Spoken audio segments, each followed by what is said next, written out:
अस्सलामुअलैकुम वरहमतुल्लाहि वबरकातुहू।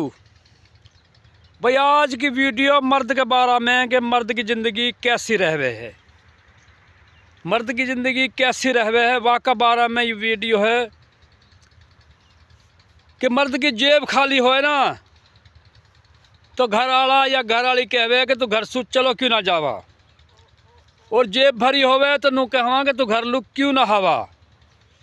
और मर्द की जेब खाली होए तो कोई रिश्तेदार मुँह ना लगाए, और भरी होए तो नु कहवा भाई या में तो घमंड आगो गरूर आगो। अभी बतानी है कि ये बात वाकई हकीकत है कि ना है, तुमने कमेंट करके बतानी है।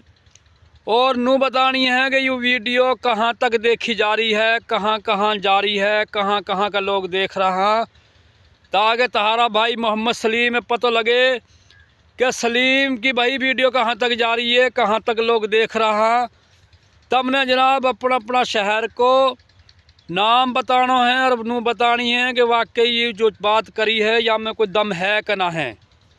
और दूसरी बात ये बतानी है कि भाई तुमने वीडियो कैसी लग रही है, कैसी लगा। हाँ, या कोई तुमने और तरह की वीडियो चाहिए, कोई फन्नी का फन्नो रहे फन्नी, या भाई कोई शेरो शायरी वाली, तो इंशाल्लाह चीज़ हम पे सारी है हर तरह की बना देंगे। तुमने सिर्फ ना कमेंट करके बतानी है। अल्लाह हाफिज़।